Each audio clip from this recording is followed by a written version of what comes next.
অবিলম্বে নির্বাচন দেওয়ার দাবি জানালেন মির্জা ফখরুল। শুধু নির্বাচন করার জন্য ছাত্র জনতা সংগ্রাম করেনি, মন্তব্য সমন্বয়ক সার্জিস আলমের। প্রশাসনের বঞ্চিত কর্মকর্তাদের তালিকা হচ্ছে, জানালেন জনপ্রশাসনের সিনিয়র সচিব।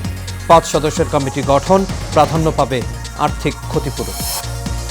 এবং দেশজুড়ে নানান আয়োজনে পবিত্র ঈদে মিলাদুন্নবী পালিত, মাজারে হামলাকারীদের দৃষ্টান্তমূলক শাস্তি দাবি।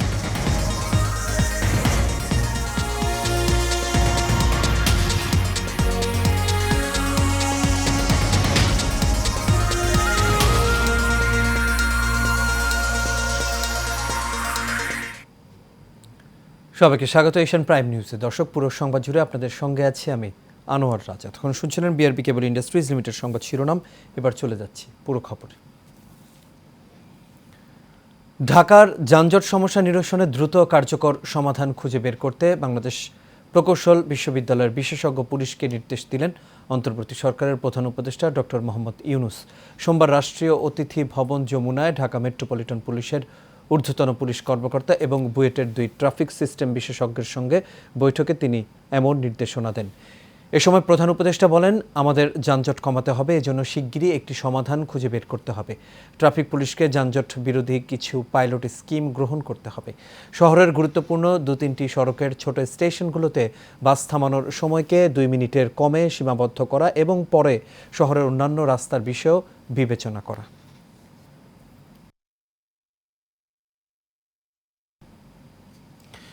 অবিলম্বে নির্বাচন দেওয়ার দাবি জানিয়েছেন বিএনপির মহাসচিব মির্জা ফখরুল ইসলাম আলমগীর। তিনি বলেছেন, অন্তর্বর্তী সরকার যাদের দায়িত্ব দিয়েছে তাদের মধ্য থেকে বলা হচ্ছে নতুন দল তৈরি করতে হবে। নতুন দল তৈরি করার কথা বললে জনগণ কিভাবে বুঝবে, তারা নিরপেক্ষভাবে কাজ করছেন। দুপুরে ঢাকা রিপোর্টার্স ইউনিটিতে জাতীয় সমাজতান্ত্রিক দলের আলোচনা সভায় এসব কথা বলেন বিএনপির মহাসচিব। বিস্তারিত মণ্ডলের নামে রিপোর্টে। দুপুরে ঢাকা রিপোর্টার্স ইউনিটিতে জেএসডির এক আলোচনা সভার আয়োজন করা হয়। আমি জানি না তারা কিভাবে জরিপটা করেছে। তারা বলেছে 80% লোক চায় যে যতদিন খুশি এই সরকার থাকুক। আলোচনা সভায় বিএনপির মহাসচিব মির্জা ফখরুল ইসলাম আলমগীর বলেন, প্রশাসন থেকে ফ্যাসিস্টদের সমর্থক, দোসর ও মদতদাতাদের সরাতে অন্তর্বর্তী সরকারের কাজ করা প্রয়োজন। যারা এই ফ্যাসিস্ট সরকারের রেজিমকে দীর্ঘস্থায়ী করার জন্য লুণ্ঠন, দুর্বৃত্তায়ন এবং সমস্ত প্রতিষ্ঠানকে ভেঙে ফেলার জন্য তারা কাজ করেছে, মদত দিয়েছে, প্রশ্রয় দিয়েছে, তাদেরকে এখনো কিন্তু সেই সমস্ত জায়গা থেকে অপসারণ করা হয়নি। আমি আহ্বান জানাবো, অতি দ্রুত তাদেরকে চিহ্নিত করে মূল জায়গাগুলো যেখানে আপনার পলিসি ডিসিশন হয় সেই জায়গাগুলো থেকে সরিয়ে দিয়ে এই দেশকে অন্তত একটা এমন একটা কাঠামো তৈরি করেন যেখানে একটা নিরপেক্ষ নির্বাচন হতে পারে। এ সময় তিনি আরো বলেন, বিগত বছরগুলোতে বিএনপির নেতাকর্মীদের বিরুদ্ধে হওয়া সব মিথ্যা মামলা প্রত্যাহার করতে হবে এবং শহীদ পরিবারদেরকে ক্ষতিপূরণ দেওয়ার দাবি জানান। অবিলম্বে এই মিথ্যা মামলাগুলো, যেগুলো হয়রানিমূলক মামলা করা হয়েছে, গায়েবী মামলা করা হয়েছে, তার সংখ্যা প্রায় 1,45,000-এর মতো, অবিলম্বে প্রত্যাহার করা হবে। আরেকটি দাবি এবং আহ্বান আমি জানাতে চাই যে এই সংগ্রামে, স্বৈরাচার বিরোধী এবং ফ্যাসিবাদ বিরোধী সংগ্রামের মধ্যে যারা পঙ্গু হয়েছেন, নিহত হয়েছেন, আহত হয়েছেন, তাদেরকে ক্ষতিপূরণ দেওয়া। নির্বাচন কমিশন, প্রশাসন, বিচার বিভাগের সংস্কারের পর নির্বাচন দিতে হবে বলে দাবি করেন বিএনপির মহাসচিব মির্জা ফখরুল ইসলাম আলমগীর। অর্থাৎ নির্বাচন কমিশনের যে পরিবর্তন, সংস্কার করা দরকার সেটা করতে হবে। প্রশাসনিক কাঠামোর যেটা পরিবর্তন এবং সংস্কার করা দরকার সেটা করতে হবে। একই সঙ্গে জুডিশিয়ারিতে যেটা করা দরকার সেই ব্যবস্থাগুলো করতে হবে, করে অবিলম্বে নির্বাচনের ব্যবস্থা করতে হবে। মণ্ডলের নাম, এশিয়ান টেলিভিশন, ঢাকা। দেশে নির্বাচন করার জন্য স্বাধীনতা অর্জন করা হয়নি এবং বরং রাষ্ট্র সংস্কার করার জন্য যুদ্ধ করা হয়েছে বলে জানান সার্জিস আলম। তিনি আরও বলেন, 16 বছরের জঞ্জাল দূর করে জনগণের ভোটের মাধ্যমে সরকার গঠন করতে হবে। তাই ধৈর্য ধরে অন্তর্বর্তীকালীন সরকারকে সহযোগিতা করার আহ্বান জানান সমন্বয়ক সার্জিস। বিকেলে রংপুর পাবলিক লাইব্রেরি মাঠে আন্দোলনকারী শহীদ পরিবার এবং আন্দোলনকারীদের সাথে মতবিনিময় সভা করেন সমন্বয়ক ও শিক্ষার্থীরা। সভায় সমন্বয়ক সার্জিস আরও জানান, স্বৈরাচারী সরকার গণহত্যা করে দেশ থেকে পালিয়ে ভারতে বসে ষড়যন্ত্র করে বাংলার মানুষকে পানি দিয়ে মারার চেষ্টা করলেও সেটাও প্রতিহত করেছে এদেশের মানুষ। শুধু কি সিটি কর্পোরেশন দালালি নয়, রাজপথ আরো দেব রক্ত, ক্ষমতা না জনতা, রক্তের বন্যায় এই দেশে যে সিস্টেমগুলো ভিতরে ক্যান্সার তৈরি হয়েছে, এই ক্যান্সারটি যত দ্রুত সম্ভব আমাদের নির্মূল করে জনগণের ভোটের মাধ্যমে একটি নির্বাচিত সরকারে যেতে হবে। এবং এটার জন্য দুইটি কাজ আমাদের করতেই হবে। এক, আমাদের ধৈর্য ধরে এই অন্তর্বর্তীকালীন সরকারকে সহযোগিতা করতে হবে, এবং দুই, আমাদেরকে এই রাজনৈতিক আদর্শ দলাদলি আর মুখোমুখি হওয়ার যে ট্র্যাডিশন, যে কালচার, সেটি থেকে কিছু সময়ের জন্য বিরত হয়ে ঐক্যবদ্ধ থাকতে হবে। সাবেক প্রধানমন্ত্রী শেখ হাসিনাকে উদ্দেশ্য করে জামায়াতে ইসলামীর আমির ডাক্তার শফিকুর রহমান বলেছেন, এমন রাজনীতি করলেন আপনাকে দেশ ছেড়ে চলে যেতে হলো। সোমবার বিকেলে টাঙ্গাইল শহীদ স্মৃতি পৌর উদ্যানে বৈষম্য বিরোধী ছাত্র আন্দোলনে নিহতদের মাগফিরাত ও আহতদের পরিবারের সঙ্গে মতবিনিময় সভায় এসব কথা বলেন তিনি। জামায়াতের আমির আরও জানান, দেশকে স্বৈরাচার মুক্ত করতে হাজার খানেকের মতো আমাদের কলিজার টুকরো জীবন দিয়েছেন। এখানে কোনো দল মত নেই, কোনো ধর্ম নেই। সব ধর্মের মানুষ আন্দোলন করেছেন এবং সব ধর্মের মানুষই মারা গেছেন। আন্দোলনে শহীদদের কোনো দলের সম্পত্তি বানানো যাবে না।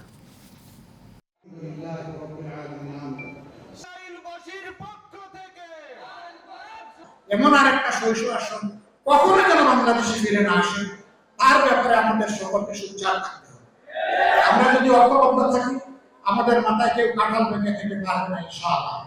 আমি একটা আয়াত দিয়ে শুরু করেছিলাম, এটা দিয়ে শেষ করছি। এরকম যারা শহীদ হয় দিনের জন্য, মানুষের জন্য, অধিকার আদায়ের জন্য, আল্লাহ তাদের ব্যাপারে সুসংবাদ দিয়ে বলেছেন, আওয়ামী লীগ তো 15.5 বছর ক্ষমতায় ছিল, আসলে তারা 17.5 বছর ছিল। বিগত সরকারের আমলে চাকরিকালীন পদোন্নতি বঞ্চিত অবসরপ্রাপ্ত ক্ষতিগ্রস্ত কর্মকর্তাদের সুযোগ সুবিধা দিতে 5 সদস্যের একটি কমিটি গঠন করা হয়েছে। এই কমিটির প্রধান করা হয়েছে সাবেক অর্থ সচিব জাকির আহমেদ খানকে। সকালে সচিবালয়ে এক ব্রিফিংয়ে জনপ্রশাসন মন্ত্রণালয়ের সিনিয়র সচিব ডক্টর মোহাম্মদ মোখলেসুর রহমান বলেন, 2009 থেকে 2024 আগস্ট পর্যন্ত প্রশাসনের বঞ্চিত কর্মকর্তাদের তালিকা তৈরি করা হচ্ছে। এখন পর্যন্ত 2500 আবেদন জমা পড়েছে। 3 মাসের মধ্যে কমিটি তাদের তালিকা জমা দেবে। এ সময় সবাইকে ক্ষতিপূরণ দেয়া হবে বলে জানান তিনি।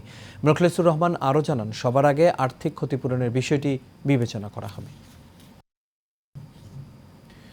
বিশ্বের অন্যান্য দেশের মতো বাংলাদেশে দোয়া, দুরুদ, হামদনাত এবং র্যালির মধ্য দিয়ে পালিত হলো ঈদে মিলাদুন্নবী। দিনটি উপলক্ষে রাজধানীতে জশ্নে জুলুস বের করা হয়, যেখানে অংশ নেয় হাজার হাজার মানুষ। এ সময় যারা ইসলামের নামে দেশের শান্তি শৃঙ্খলা নষ্ট করে তাদের উগ্রবাদী সন্ত্রাসী বলে আখ্যা দেন বক্তারা। ভবিষ্যতে মাজারগুলোতে এমন হামলা যাতে না ঘটে সেই ব্যাপারে উদ্যোগ নিতে সরকারের প্রতি আহ্বান জানান তারা। কাউসার আহমেদের রিপোর্টে দেখুন বিস্তারিত। শান্তির বাণী নিয়ে 570 খ্রিস্টাব্দের এই দিনে জন্ম নেন মহানবী হযরত মুহাম্মদ সাল্লাল্লাহু আলাইহি ওয়াসাল্লাম এবং 632 খ্রিস্টাব্দের একই দিনে তিনি ইন্তেকাল করেন। তাই বাংলাদেশ সহ বিশ্ব মুসলিম সম্প্রদায় এই দিনটি বিশেষ মর্যাদায় পালন করে থাকে। ধর্মপ্রাণ মুসলমানরা কোরআন তিলাওয়াত সহ নফল ইবাদতের মধ্য দিয়ে দিনটি অতিবাহিত করেন। একই সাথে রাজধানীর বিভিন্ন জায়গায় আলোচনা, জশ্নে জুলুস অর্থাৎ র্যালি বের হয়। সেখানে অংশ নেন হাজার হাজার মানুষ। এ সময় বিভিন্ন ইসলামিক হামদ, নাত ও স্লোগানে মুখরিত হয়ে ওঠে রাজপথ। এর আগে আয়োজিত আলোচনা সভায় সম্প্রতি ঘটে যাওয়া মাজারগুলোতে হামলার নিন্দা জানান বক্তারা। কখনো কখনো শুনবেন না ওলি আল্লাহ দরবার থেকে কোনো কিছু ভাঙচুর করা হয়েছে। আগেও করি নাই, এখনো করব না, ভবিষ্যতেও করব না। কিন্তু আমাদের যে স্থাপনা, আমাদের যে ধর্মীয় বিশ্বাস, সেই বিশ্বাসে কেউ আঘাত করলে আমরাও কিন্তু বসে থাকবো না, ঠিক না ঠিক? এই ক্রান্তিকালে কিছু সুবিধাবাদী, উগ্রবাদী তাদের চেহারা প্রকাশ করছে। মুসলমান হিসাবে আমরা সবাই লজ্জিত, আল্লাহ রাসূলের উম্মত হিসেবে আমরা লজ্জিত। কারণ ইসলাম ধর্মের অনুসারীরা কখনো উগ্রতায় বিশ্বাসী নয়। যারা ইসলামের দুশমন তারা বারবার প্রমাণ করার চেষ্টা করছে ইসলাম মানে একটি উগ্র ধর্ম। অনুষ্ঠানে সরকারের কাছে দাবি জানান মাজার পুনর্নির্মাণ এবং এসব হামলা যাতে আর না হয় সে ব্যাপারে ব্যবস্থা গ্রহণ করার। ইসলাম জঙ্গিবাদকে সমর্থন করে না, এটা বহির্বিশ্বের মধ্যে ইসলামের যে শান্তির বাণী, এই শান্তির বাণীর পরিবর্তে ইসলামকে জঙ্গিবাদ, ইসলামকে সন্ত্রাসবাদ, ইসলামকে এটা অস্থিতিশীল এবং সন্ত্রাসের ধর্ম হিসেবে তারা কায়েম করতে চায়। ইসলাম শান্তির ধর্ম উল্লেখ করে তারা বলেন, যারা ধর্মের নামে লুটপাট, ভাঙচুর, আগুন সন্ত্রাস করে তারা উগ্রবাদী, সন্ত্রাসী। কারণ আমরা সকলেই মুসলমান, আমরা সকলেই নামাজি, এক আল্লাহকে সিজদা করি। আমাদের মধ্যে যদি কোনো মতপার্থক্য থাকে, আলাপ আলোচনার মাধ্যমে, হেদায়েতের মাধ্যমে আমরা নিজেদেরকে পরিশুদ্ধ করে নিব। কাউসার আহমেদ, এশিয়ান টেলিভিশন, ঢাকা। এবার আন্তর্জাতিক প্রসঙ্গ। মিয়ানমারে কয়েকদিনে টানা বর্ষণের কারণে সৃষ্ট বন্যায় প্রাণহানির সংখ্যা বেড়ে দাঁড়িয়েছে 113 জনের। টাইফুন ইয়াগির প্রভাবে দক্ষিণ পূর্ব এশিয়ার কিছু অংশে বিপর্যয় সৃষ্টি হয়েছে, যার প্রভাবে এই অঞ্চলের কিছু দেশে ব্যাপক বৃষ্টি ও বন্যা শুরু হয়েছে। বৃষ্টি ও বন্যায় বর্তমানে সবচেয়ে বেশি ক্ষতিগ্রস্ত হয়েছে মিয়ানমার মধ্যাঞ্চল। এছাড়া প্রাকৃতিক এই দুর্যোগে মিয়ানমারে অন্তত 3,20,000 মানুষ বাস্তুচ্যুত হয়েছেন। আরও কমপক্ষে 64 জন নিখোঁজ রয়েছেন। মিয়ানমারের সামরিক সরকার এক বিবৃতিতে প্রাণহানির এই তথ্য জানিয়েছে।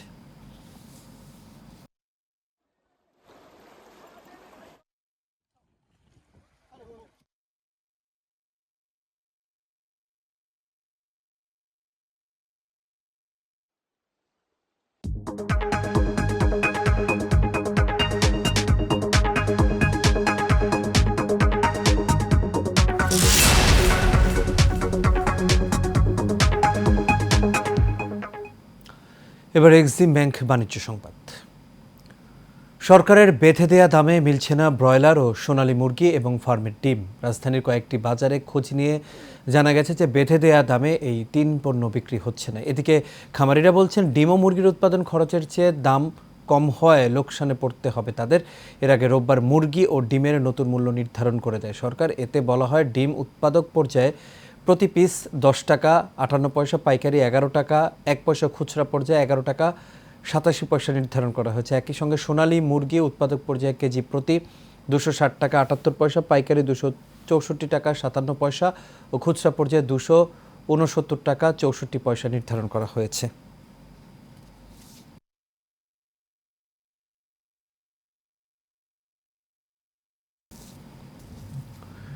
ঐক্য, সাম্য ও সম্প্রীতি সবাইকে এগিয়ে নিতে পারে বলে মন্তব্য করেছেন জাকের পার্টির মহাসচিব শামীম হায়দার। জাকের পার্টির 35তম প্রতিষ্ঠাবার্ষিকীর সমাবেশে তিনি এই মন্তব্য করেন। পবিত্র ঈদে মিলাদুন্নবী সাল্লাল্লাহু আলাইহি সাল্লাম ও জাকের পার্টির 35তম প্রতিষ্ঠাবার্ষিকী উপলক্ষে আয়োজিত সমাবেশে বক্তৃতাকালে তিনি আরও জানান, পরস্পর বিদ্বেষ, ঘৃণা ছড়ানো কখনোই জাতির জন্য কল্যাণ বয়ে আনবে না। একমাত্র বৃহত্তর ঐক্যই স্থিতিশীলতা ও অগ্রগতির কার্যকর প্রভাবক হতে পারে। সমাবেশে অন্যান্যের মধ্যে বক্তৃতা করেন জাকের পার্টির অতিরিক্ত মহাসচিব মাহবুবুর রহমান হায়দার। এবার সিওডিল প্রেজেন্টস হেলথ অ্যান্ড বিউটি।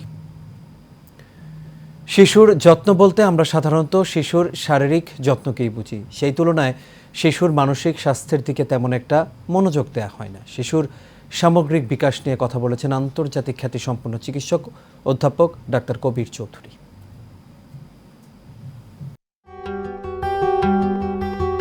বাচ্চাদের সুস্বাস্থ্যের জন্য সুষম খাবারের কোনো বিকল্প নেই। সুষম খাবার সম্পর্কে অনেকেরই পর্যাপ্ত ধারণা নেই। অনেক বাচ্চারাই অপুষ্টিতে ভোগে। অপুষ্টির কারণে নানা ধরনের চর্মরোগ হয়। আবার প্রয়োজনের তুলনায় অতিপুষ্টি ও অতিরিক্ত মোটা হওয়ার কারণে অনেক রোগে আক্রান্ত হয় বলে জানান এই বিশেষজ্ঞ। আমরা শিশু স্বাস্থ্য রক্ষা করার জন্য সবসময় চেষ্টা করব শিশুর পুষ্টি, শিশুর নিয়মিত ভ্যাকসিন দেওয়া, শিশুকে মেন্টালি সেভাবে গ্রো করে তুলতে হবে। আজকাল দেখা যাচ্ছে যে অটিস্টিক বাচ্চার সংখ্যা বেড়ে যাচ্ছে। এটার একটা কারণ আমি বেশ খেয়াল করতেছি, বাচ্চাদের ঠিক মতো লালন পালনে একটু সমস্যা, কারণ বাবা মা দুইজনই কাজ করেন, তখন বাচ্চাকে দেখাশোনার তেমন কেউ থাকে না। সেটা বুয়া আয়া দেখাশোনা করেন, দাদি নানি দেখাশোনা করেন, তো বাচ্চার যে গাইডেন্সটার অভাব হয়, সেই কারণে বাচ্চারা একটু দুষ্টু দান পিঠে হয়ে যায়। শারীরিক ও মানসিক সুষ্ঠু বিকাশের জন্য আমাদের পরিবারকে অনেক দায়িত্ব পালন করতে হয়। বাচ্চাদেরকে সঠিক সময়ে ভ্যাকসিন প্রদান এবং স্বাস্থ্যের প্রতি যত্নশীল হতে হবে বলেও জানান তিনি। আমাদের পরিবারকে বিরাট দায়িত্ব নিতে হবে। শিশুদেরকে স্কুলে নিজে আনা নেওয়া করতে হবে, শিশুদেরকে ঠিকমতো যেন টিফিন খায় কিনা স্কুলে দেখতে হবে, শিক্ষকদের যে বাচ্চারা স্কুলে গিয়ে ঠিকমতো ক্লাস করে কিনা, দুষ্টামি করে কিনা, এই জিনিসটা দেখতে হবে।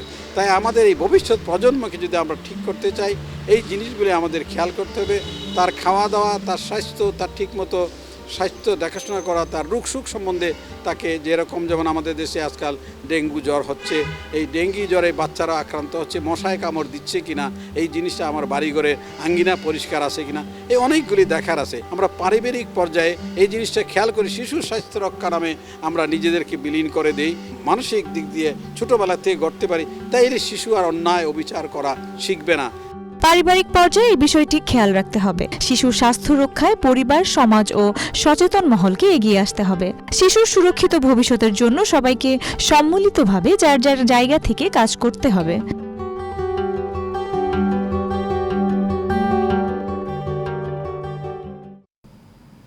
আর এর সাথে শেষ করবে এশিয়ান প্রাইম নিউজ। তবে যাবার আগে বিআরবি কেবল ইন্ডাস্ট্রিজ লিমিটেড সংবাদ শিরোনামগুলো দেখে নেব দর্শক। আরও একবার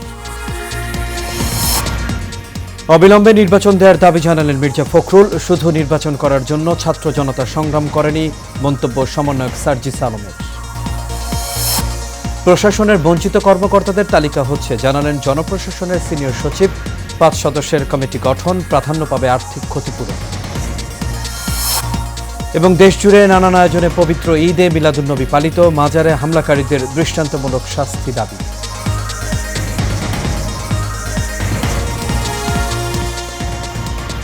দর্শক, এই ছিল আমাদের এখনকার আয়োজনে। আমাদের পরবর্তী সংবাদ দেখার আমন্ত্রণ রইল। এতক্ষণ সাথে থাকার জন্য সবাইকে ধন্যবাদ। শুভরাত্রি।